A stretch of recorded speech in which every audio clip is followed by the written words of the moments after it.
Hi friends, நேத்து நம்ம பார்த்த ஃபர்ஸ்ட் லவ் டிராமாவோட பார்ட் 2 தான் இன்னைக்கு நம்ம பார்க்க போறோம். பார்ட் 1 பார்க்காதவங்களுக்கு கீழே டிஸ்கிரிப்ஷன்ல லிங்க் கொடுக்குறேன், மறக்காம பாத்துருங்க. ஸோ வாங்க இப்போ நம்ம இன்னைக்கு கதைக்குள்ள போகலாம். நேத்து நம்ம ஹீரோ தான் அந்த லியான் அப்படிங்கிறது நம்மளுக்கு தெரிய வந்துச்சா? ஸோ இப்போ புரியுதா அந்த லியானுக்கும் ஏன் நம்ம ரூவை பிடிக்கலன்னு? இப்போ நம்மளுக்கு குட்டியா ஒரு சின்ன ஃபிளாஷ்பேக் ஒன்று காட்டுவாங்க. 2 வருஷத்துக்கு முன்னாடி நம்ம ஹீரோ ஃபாரினுக்கு போகிறதுக்கு முன்னாடி நம்ம ஹீரோயினுக்கு கால் பண்ணுவார். ஆனால் என்னன்னா பாவம் நம்ம ஹீரோயினுக்கு அந்த உண்மை தெரிஞ்சுக்கிட்டு தான் கால் பண்ணுவார். கால் பண்ணி இந்த மாதிரி நான் ஃபாரின் போகிறேன், நீ கிராஜுவேஷன் எடுத்து என்ன பண்ண போகிற, பேசாம நீயும் என் கூட வந்துரு அப்படிங்கிற மாதிரி சொல்லுவாரா. ஆனால் நம்ம ஹீரோயினா இல்லை எனக்கு கொஞ்சம் வேலை இருக்கு, நான் ஃபோனை வைக்கிறேன். அது மட்டும் இல்லாமல் ரொம்ப தேங்க்ஸ், என்ன மாதிரி ரொம்ப க்ளோஸ் ஃப்ரெண்ட் இல்லாத பொண்ணுக்கெல்லாம் நீ ஃபோன் பண்ணி நீ ஃபாரின் போகிறத பற்றி சொல்கிற, அதை அப்ரிஷியேட் பண்ணுற அப்படிங்கிற மாதிரி கடுப்பில் சொல்லிட்டு ஃபோனை வச்சிருவாங்க. இப்போ அப்படி ப்ரெசென்ட்டில் தான் காட்டுவாங்க. நம்ம ஹீரோயினும் டோட்டோவும் அவங்களோட ஒரு சீக்ரெட் ஸ்பாட்டில் உட்காந்து குடிச்சிக்கிட்டு இருப்பாங்க. அதாவது அவங்க காலேஜ் பக்கத்தில் இருக்க ஒரு ஸ்பாட்டில். அப்போ அந்த டோட்டோ சொல்லுவாங்க, பரவாயில்ல இந்த இடத்த என்ன ஞாபகம் வச்சிருக்கே, குவான்ச்சி உங்ககிட்ட சொல்லாமல் ஃபாரினுக்கு போயிட்டான் அப்படின்னு நீ அவன் மேலே கோவப்பட்டு பிரேக்கப் பண்ணிட்டு இங்கே தானே உட்காந்து அழுதுகிட்டு இருந்தேன் அப்படிங்கிற மாதிரி டோட்டோ சொல்லுவாள். அதுக்கு நம்ம ஹீரோயினும், அந்நேரம் நாங்கள் 2 பேரும் லவ்வை சொல்லிக்கவே இல்லை, ஸோ அதை நாங்கள் பிரேக்கப்னு எடுத்துக்க முடியாது அப்படிங்கிற மாதிரி நம்ம ஹீரோயின் சொல்லிடுவாங்க. அப்போ தான் அவங்க 2 பேரும் திரும்பி டிஸ்கஸ் பண்ணிக்கிட்டு இருப்பாங்க. 2 வருஷத்துக்கு முன்னாடி சொல்லாமல் டக்குன்னு கிளம்புனா இப்போ திடீர்னு பாஸாக வந்து நிற்கிறான், ஒன்றுமே புரியல அப்படிங்கிற மாதிரி பேசிக்கிட்டு இருப்பாங்க. அதாவது அவங்க சொல்லாமல் போயிட்டான்னு சொல்லி என்ன மீன் பண்ணுறாங்கன்னா, நம்ம ஹீரோ போகிற அன்னைக்கு நாள் தான் சொல்லியிருப்பாரு இந்த மாதிரி போகிறேன் அப்படிங்கிற பிளானை எப்படி அவர் முன்னாடியே டிசைட் பண்ணியிருப்பாரு, அதை சொல்லியிருக்கவே மாட்டார். அதுக்கு தான் நம்ம ஹீரோயினுக்கு அவர் மேலே கோவம், கடைசி நேரத்தில் சொல்கிறதுக்கு மட்டும். அது மட்டும் இல்லாமல் இவங்க 2 என்ன பேசிக்கிட்டு இருப்பாங்கன்னா, அவன் லின் கூட தான் ஃபாரின் போனான், இன்ன வரைக்குமா 2 பேரும் கமிட் ஆகாமல் இருப்பாங்க, ஸோ அவங்க 2 பேரும் கமிட்டடாக கப்புள்ஸாக இருப்பாங்க அப்படிங்கிற மாதிரி இவங்க 2 பேரும் பேசிக்குவாங்களா. ஆனால் நம்ம டோட்டு கொஞ்சம் யோசிப்பாங்க, எனக்கு தெரிஞ்சு அவங்க 2 பேருக்குள்ளே எதுவும் இருக்கிற மாதிரியே தெரியல, நார்மல் ஃப்ரெண்ட்ஷிப் மாதிரி தான் இருக்குது அப்படிங்கிற மாதிரி நம்ம டோட்டு சொல்லுவாங்க. இப்படியே இவங்க பழைய கதை எல்லாமே பேசிக்கிட்டு இருக்கப்ப திடீர்னு ஷான்ஷின்னு ஒரு பையனை பற்றி பேசுவாங்க. அப்போ தான் அவங்களுக்கு ஞாபகம் வரும், காலேஜ் டைமில் இவங்க ஒரு கிளப் ஒன்று ஆரம்பிச்சிருப்பாங்க, டப்பிங் கிளப் மாதிரி.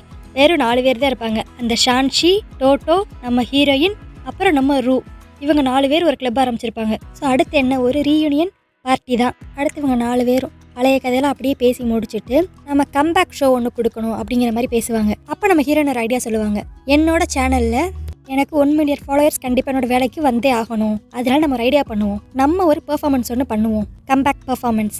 அதை கண்டிப்பாக நிறைய பேர் பார்ப்பாங்க, ஏன்னா நம்மளுக்குலாம் அப்பயே நிறைய ஃபாலோவர்ஸ் இருந்தாங்க. ஸோ இப்போ நம்ம கம்பேக் கொடுத்தா அதில் நிறைய ஃபாலோவர்ஸும் வருவாங்க, நம்ம ஃபேன்ஸுக்கும் நம்மளை பார்த்த ஒரு திருப்தி இருக்கும், எனக்கும் என் பாஸ் கிட்டேருந்து விடுதலை இருக்கும் அப்படிங்கிற மாதிரி நம்ம ஹீரோயின் ஒரு ஐடியா போட்டு ஒரு பிளான் போடுவாங்க எல்லாரும் சேர்ந்து. இப்போ அப்படியே அடுத்த நாள் ஆஃபீஸில் தான் காட்டுவாங்க. நம்ம ஹீரோயினும் ரூவும் பேசிக்கிட்டு இருப்பாங்க. இப்போதைக்கு லைட்டாக கம்பேக் வீடியோ மாதிரி இவங்க 2 பேரும் ஃபன்னியாக ஒரு சாங் பாடி அதை அப்லோட் பண்ணியிருப்பாங்க. அப்போ நம்ம ஹீரோயின் ஒரு ஐடியா சொல்லுவாங்க, நம்மளுக்கு இது மட்டும் பத்தாது, நம்ம லியானையும் ஃபேஸ் காட்டாமல் ஃபன்னியாக ஒரு வீடியோ நம்ம சேனலில் போஸ்ட் பண்ண சொல்லுவோம் அப்படிங்கிற மாதிரி நம்ம ஹீரோயின் ஒரு ஐடியா கொடுப்பாங்க. அடுத்து ஒரு மீட்டிங் இருக்குன்னு சொல்லி கூப்பிட்டுருவாங்க. நம்ம ஹீரோயின் போயிடுவாங்க. அங்கே போனால் ஒரு ட்ராமாவுக்கு டப்பிங் கொடுக்கணும். ஸோ அந்த ட்ராமாவை லைட்டாக பார்த்துக்கிட்டு இருப்பாங்க நம்ம ஹீரோயின். அதை பார்த்தோன்னே அப்படியே அவங்களுக்கு பழசு நடந்ததெல்லாம் கொஞ்சம் அப்படியே மைண்டுக்கு வரும். 2 வருஷத்துக்கு முன்னாடி நம்ம ஹீரோவும் அந்த லின் பொண்ணும் பேசிக்கிட்டு இருப்பாங்க, நாளைக்கு காலையில் ஃப்ளைட்டு அப்படிங்கிற மாதிரி. அப்போ அந்த லின் பொண்ணு கேட்கும், நீ ரிவான்ச்சிக்கிட்ட எப்போ சொல்ல போற அப்படிங்கிற மாதிரி. நம்ம ஹீரோவும் எனக்கு எப்படி சொல்லதான் தெரியல அப்படிங்கிற மாதிரி ஒரு மாதிரி கவலையா அந்த லின் பொண்ணு கிட்ட சொல்லிக்கிட்டு இருப்பாரா. இதை நம்ம ஹீரோயின் கேட்டுருவாங்க, நீ ஃபாரின் போற, ஆனால் இது என்கிட்ட சொல்லவே இல்லை, இனிமேல் தான் சொல்லணும்னு வேற நினைச்சிருக்க அப்படிங்கிற மாதிரி அந்த இடத்துல லைட்டாக ஹர்ட் ஆயிடுவாங்க. ஸோ இந்த ஒரு ரீசன்னால தான் 2 வருஷத்துக்கு முன்னாடி நம்ம ஹீரோயின் கோவப்பட்டு நம்ம ஹீரோ கூட பேசாமல் இருந்திருப்பாங்கன்னு நினைக்கிறேன். மீட்டிங் முடிஞ்ச உடனேமே நம்ம மேனேஜர் யான் சரி இப்போ புது ப்ராஜெக்ட் ஆரம்பிக்க போகிறோம், அதுக்கு ரெஃப்ரெஷிங்காக இன்னைக்கு நம்ம ஒரு பார்ட்டி பண்ண போகிறோம் அப்படிங்கிற மாதிரி சொல்லி எல்லாரும் அங்கே ஆரவாரம் பண்ணி கத்திக்கிட்டு இருப்பாங்களா. இது பக்கத்து ரூம்ல இருந்து நம்ம ஹீரோவுக்கு கேட்டுரும். அவர் அப்படி லைட்டாக ஒரு நமட்டு சிரிப்பாரு. அடுத்து என்ன, நைட்டு ஒரே பார்ட்டி தான், எல்லாரும் செம்ம ஆட்டம் போட்டுக்கிட்டு இருப்பாங்க, நல்லா ஃபன் பண்ணிக்கிட்டு இருப்பாங்க. அப்போ திடீர்னுட்டு நம்ம ஹீரோ உள்ள வந்துருவாரு. எல்லாருக்கும் ஷாக்கு, ஐயையோ பாஸ் இதுக்கு இங்கே வந்திருக்காங்க அப்படின்ட்டு. நம்ம ஹீரோ அப்படியே உள்ள வந்து, எல்லாரும் நல்லா ஃபன் பண்ணுங்க, செலவுலாம் நான் ஏற்றுக்கிறேன் அப்படிங்கிற மாதிரி சொல்லிடுவாரு. அப்போ கரெக்டாக ஒரு லவ் சாங் வரும். நம்ம ரூ எந்திரிச்சு, வா இந்த சாங்குக்கு நம்ம 2 பேரும் பாடுவோம் அப்படிங்கிற மாதிரி நம்ம ஹீரோயினை கூப்பிடுவாரு. நம்ம ஹீரோயின் பாட ரெடியாலாம் எந்திரிச்சு நின்றுவாங்க. ஆனால் நம்ம ஹீரோவா அந்த சாங் செலக்ட் பண்ணுற ரிமோட் அவர் பக்கத்தில் தான் இருக்கும். டக்குன்னு மாற்றி விட்டுட்டு, ஐயோ சாரி தெரியாமல் மாறிடுச்சு அப்படிங்கிற மாதிரி ஒரு நடிப்பை போட்டுருவாரு. அவர் இப்போ ப்ளே பண்ணியிருக்க சாங்குமே பார்த்தீங்கன்னா நல்லா ராக் பேண்டிங் சாங்காக தான் இருக்கும், அது டூயட் சாங்கே கிடையாது. இப்படி பண்ணது பாஸ் தானே, ஸோ யாராலையும் வாயை திறந்து ஒரு வார்த்தை கூட பேச முடியாது. அப்படியே அமைதியாக எல்லாரும் பார்ட்டி என்ஜாய் பண்ண ஆரம்பிச்சிருவாங்க. அப்போ நம்ம ஹீரோயின் அப்படியே 2 வருஷத்துக்கு முன்னாடி நடந்த யோசித்து பார்ப்பாங்க. நம்ம ஹீரோவும் நம்ம ஹீரோயினும் ஒரு பெர்ஃபார்மன்ஸ் ஒன்று கொடுத்துருப்பாங்க, அதுக்கு ப்ராக்டிஸ் பண்ணது, அந்த சாங்கை பாடினது, இது எல்லாத்தையுமே அப்படியே நம்ம ஹீரோயின் மெய் மறந்து யோசித்துக்கிட்டு இருப்பாங்க. ஆனால் நம்ம ரூ கிடைச்ச சான்ஸை விடக்கூடாதுன்னு தான் இருப்பான். திரும்பி கொஞ்ச நேரம் கழிச்சு, நீ என் கூட ஒரு பாட்டு பாடுறேன்னு சொல்லியிருந்தவா, பாடுவோம் அப்படிங்கிற மாதிரி கூப்பிடுவான். நம்ம ஹீரோயினும் சரி பாடலாம் அப்படின்னு சொல்லி எந்திரிக்க போவாங்க. ஆனால் நம்ம ஹீரோவா டக்குன்னு நம்ம ஹீரோயின் கையை பிடிச்சு இழுத்துட்டு வெளியே கூட்டு வந்துருவாரு. நம்ம ஹீரோயின் வெளியே வந்து கத்துவாங்க, எதுக்கு என்ன இப்ப வெளியே கூட்டு வந்த அப்படிங்கிற மாதிரி. நீ இப்ப அங்க என்ன பண்ண போற, எனக்கு நீ ஒரு ப்ராமிஸ் பண்ண, உனக்கு ஞாபகம் இருக்கா? என் கூட தவிர்த்து வேற யார் கூடயுமே லவ் சாங் நீ பாட மாட்டேன்னு சொல்லி எனக்கு ஒரு ப்ராமிஸ் பண்ணி கொடுத்துருக்க, ஆனா இப்ப என்ன பண்ற அப்படிங்கிற மாதிரி நம்ம ஹீரோ கேட்பாரா. அதுக்கு உடனே நம்ம ஹீரோயின், உங்ககிட்ட சொன்ன ஒவ்வொரு வார்த்தையும் எனக்கு ஞாபகம் இருக்கு, நீ என்கிட்ட சொன்ன ஒவ்வொரு வார்த்தையும் ஞாபகம் இருக்கு, அது மட்டும் இல்ல நீ லின் கிட்ட என்னென்ன சொன்னேங்கிறதும் எனக்கு ஞாபகம் இருக்கு அப்படிங்கிற மாதிரி சொல்லுவாரு. லின்னு தான் நம்ம ஹீரோ கூட ஃபாரினுக்கு போன அந்த பொண்ணு. நம்ம ஹீரோ உடனே, லின்னுக்கும் எனக்கும் நடுவுல எதுவுமே இல்ல, நீ ஏதோ தப்பா புரிஞ்சிருக்க அப்படிங்கிற மாதிரி சொல்லிக்கிட்டு இருப்பாரு. கரெக்டா அந்த இடத்துக்கு லின்னு வந்துருவா. அடுத்து பார்த்தா ரூவும் அந்த இடத்துக்கு வந்துருவான். வா உன்னை எல்லாரும் உள்ள தேடுறாங்க அப்படிங்கிற மாதிரி கூட்டு போயிருவான். நம்ம ஹீரோன்னு ரூ கூடயே போயிருவாங்களா. அதுக்கடுத்து நம்ம ஹீரோ லின்னை பிடிச்சி திட்டுவாங்க, நீ எதுக்கு இங்க வந்த அப்படிங்கிற மாதிரி. ஏன்டா உன் ஆன்ட்டிக்கு கொஞ்சமான மரியாதை கொடுக்குறியா நீ அப்படிங்கிற மாதிரி அவங்க சொல்லுவாங்க. என்னது ஆன்ட்டியா அப்படிங்கிற மாதிரி நம்மளுக்கு ஷாக் ஆயிரும். ஏன்னா அந்த பொண்ணை பார்க்க அவ்வளவு குட்டி பொண்ணா இருக்கும். ஆனாலும் உண்மையிலேயே அந்த பொண்ணு வந்து நம்ம லின்னுக்கு ஆன்ட்டி தான் போல. ஜஸ்ட் நம்ம ஹீரோவோட ஒரு 2-3 வருஷம் மூத்த பொண்ணா இருக்கும், அவ்வளவுதான். அடுத்து நம்ம ரூவும் நம்ம ஹீரோயினும் நடந்து போய்கிட்டு இருப்பாங்க. நம்ம ரூ டக்குன்ட்டு நம்ம ஹீரோயின் கிட்ட, எனக்கு உன்னை பிடிச்சிருக்கு, நான் உன்னை விரும்புறேன் அப்படிங்கிற மாதிரி சொல்லிடுவாரு. நம்ம ஹீரோயினுக்கு என்ன பண்றேன்னே தெரியாது. அவன் ஒரு மாதிரி குழம்பி போயிருப்பாங்க. ஏற்கனவே அவங்க நிறைய கன்ஃபியூஷன்ல இருக்காங்க, இதுல இது வேற. ஆனாலும் நம்ம ரூ சொல்லிடுவோம், நீ இன்னும் குவான்ஷியை மறக்கலங்கிறது எனக்கு தெரியும், ஆனாலும் பரவாயில்ல, நான் உனக்காக வெயிட் பண்றேன் அப்படிங்கிற மாதிரி ரூ சொல்லிடுவோம். இப்ப அப்படியே அடுத்த நாள் ஆஃபீஸ்ல நம்ம ஹீரோயின் போய் நம்ம குவான்ஷி கிட்ட, நான் லாஸ்ட் டைம் பண்ண டப்பிங்க்கு இன்னும் பைலோ கம்பெனில இருந்து ஃபீட்பேக் வரல, அது என்னாச்சுன்னு சொல்லி யான் கேட்டு வர சொன்னாரு அப்படிங்கிற மாதிரி வந்து கேட்பாங்களா. நம்ம ஹீரோ அப்படி யோசிச்சுட்டு, அதை தெரிஞ்சுக்கணும்னா ஃபர்ஸ்ட் நீ என் கூட லஞ்ச் சாப்பிட வரணும் அப்படிங்கிற மாதிரி சொல்லுவாரு. இல்ல அப்படின்னா அந்த ஃபீட்பேக் நான் அப்புறமேலே வாங்கிக்கிறேன் அப்படிங்கிற மாதிரி நம்ம ஹீரோயின் திரும்பிடுவாங்க. திரும்பினா நம்ம ரூ, நம்ம 2 லஞ்ச் சாப்பிட போவோமா அப்படின்னு சொல்லிட்டு அவர் கேட்டுக்கிட்டு இருப்பாரு. நம்ம ஹீரோயினுக்கு இதுக்கு அதுவே பரவாயில்ல அப்படின்னு சொல்லிட்டு, வாஞ்சி நீ லஞ்சுக்கு தானே கூப்பிட்டு வா போலாம் அப்படிங்கிற மாதிரி நம்ம ஹீரோ கூப்பிட்டு போயிருவாங்க. அடுத்த ரெஸ்டாரண்ட்ல நம்ம ஹீரோயின் சரி ஏதாவது நல்லதா ஒரு 4 வார்த்தை பேசுவாங்கன்னு பார்த்தா, எடுத்த உடனே நீ தேவையில்லாதெல்லாம் ஃபோக்கஸ் பண்ணாத, எதுல ஃபோக்கஸ் பண்ணுமோ அதுல மட்டும் ஃபோக்கஸ் பண்ணு. ஃபார் எக்ஸாம்பிள் லின் அப்படிங்கிற மாதிரி சொல்லிடுவாங்க. பாவம் நம்ம ஹீரோனுக்கு இன்னும் தெரியல அது வந்து அவங்க ஆன்டின்ட்டு. நம்ம ஹீரோ அதை சொல்ல மாட்டார், ஏன்னா அவருக்கு ரொம்ப அது எம்பாரசிங்கா இருக்கும். யோசித்து பாருங்களேன், அவரோட ஜஸ்ட் ஒரு 2 வருஷம் மூத்த பொண்ணு அவருக்கு ஆன்டினா எப்படி இருக்கும். அதை மறைக்கிறேங்கிற பேர்ல பாவம் அவர் லவ்வுக்கே ஆப்பு வச்சுக்கிறாரு. அடுத்த அன்னைக்கு நைட்டு நம்ம ஹீரோயின் வீட்டுக்கு வந்து கிடத்து நம்ம லியான் ஃபோன் போடுவாரு. அதாவது நம்ம ஹீரோ தான், ஆனா லியானா இப்ப கூப்பிடுவாரு. நம்ம ஹீரோயின் வாய்ஸ் ஒரு மாதிரி சேடா இருக்குமா, என்னாச்சு அப்படிங்கிற மாதிரி கேட்பாரு. இல்ல ஒன்னும் இல்ல, வாழ்க்கையில நிறைய பிரச்சனை அப்படிங்கிற மாதிரி சொல்லிடுவாங்க. சரி அதெல்லாம் விடுங்க, நாங்க கம்பேக் கான்செர்ட் ஒன்று நடத்த போறோம், அதுக்கு நீங்களும் வந்தா நல்லா இருக்கும் அப்படிங்கிற மாதிரி நம்ம ஹீரோயின் வந்து நம்ம லியானை இன்வைட் பண்ணுவாங்க. நம்ம ஹீரோவும் ரொம்பலாம் யோசிக்க மாட்டாரு, டக்குன்னு ஓகே சொல்லிடுவாரு. இதை கேட்டு நம்ம ஹீரோயினுக்கு ஒரே ஹாப்பி ஆயிரும். அதுக்கு நம்ம லியான் சொல்லுவாரு, இப்போ உன் கவலையெல்லாம் போயிருச்சா, இப்போ நீ ஹாப்பி ஆயிட்டியா, சரி உனக்கு என்னதான் பிரச்சனை சொல்லு அப்படிங்கிற மாதிரி நம்ம லியான் கேட்பாரு. அப்பதான் நம்ம ஹீரோயின் நடந்ததெல்லாம் சொல்லுவாங்க. உங்களுக்கு என்னோட பழைய ஃப்ரெண்டு தெரியும்ல, உங்க வாய்ஸும் அவன் வாய்ஸ் கூட சிமிலரா இருக்கும்னு சொல்லியிருக்கேன்ல. நம்ம ஹீரோவை பத்தி பேசிக்கிட்டு இருக்காங்க நம்ம ஹீரோயின். அவன் இப்ப திரும்பி ஃபாரின்ல இருந்து வந்துட்டான், நாளை எப்படி இப்ப அவன் கூட வேலை பார்க்க முடியும்னே தெரியல.